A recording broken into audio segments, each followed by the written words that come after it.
Hey guys, Sean Little with Vapor Trail Tactical. I'm going to talk about field expedient bore sighting. One of the things that I see at my local 100-yard range, or whenever I go to our ranges, guys spend a lot of time and shoot up a lot of ammo just trying to get a 100-yard zero, or even try to get on paper. And they always claim that they had somebody laser bore sight their rifle or bolt gun. And what I'm going to cover is how to do basically a field expedient bore sight. If you get a new rifle or you put a scope onto a gun and you want to get a field expedient bore sight, there's a couple different things. Go ahead and remove the bolt so you can look down your bore. And you also have to have it set up in some sort of a stable position. So all I've got mine set up in is a cleaning cradle. So in my cleaning room, and then out of my basement, I've got a piece of sheetrock. I've just got a couple of dots lined up on this piece of sheetrock. It doesn't have to be anything exact. It just has to be something that you can basically line your bore up onto. So what you're going to do is you're going to pull the bolt out so you can look down the bore. So whenever you're looking down the bore, you're going to line the bore up with those dots that I have on that sheetrock, and you can see it right there. I've got the bore lined up, and the little dot is right there in the middle of the bore. So then, whenever you go to your scope, you see your scope lined up here. Let's see if I can get this lined up.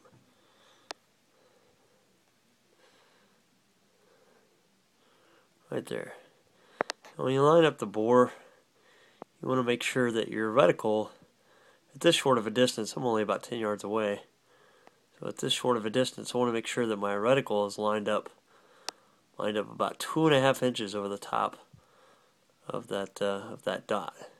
That's a half-inch dot, so you can pretty much tell that my reticle is lined up about 2.5 inches over the top of it.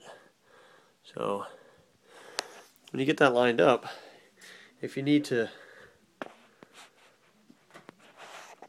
dial in your elevation and wind settings to get that on, all you're going to do is get it set. So if you had to come up, my scope's in mils, if I had to come up 2 mils to get everything lined up correctly, and we'll take a look at this real quick, because now that I've moved my scope about 2 mils, I'll show you what that looks like on the target here.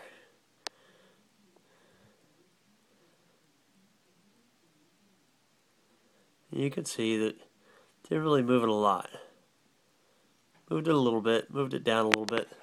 So we'll come up 4 mils. We'll go to a total of 5 mils and see what that comes up to.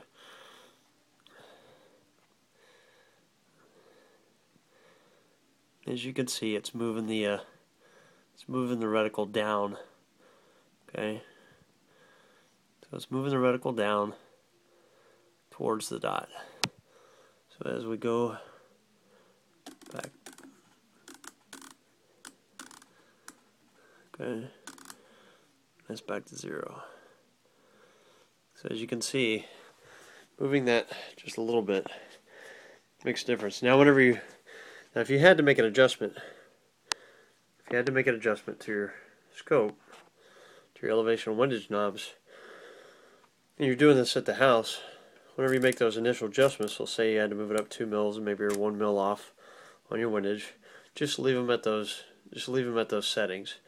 Wait till you get to the range to go ahead and float your caps and set your caps back to 0. So, but whenever you go to the range and you confirm everything, this is the reason why we call this field expedient bore sighting is it will basically get you on paper, and you will be able to at least hit the paper with your first round. It's always advisable to set your target at 50 yards. Unless you've done this quite a bit, I'll set my target at 50 yards. I set it at 100 yards, but I'm pretty experienced at doing this and making it as exact as possible. So as you get more experience doing it, then yeah, you can take your rifle or your target and set it up at 100 yards. So if you have any questions, go to my website, www.vaportrailtactical.net. Thanks.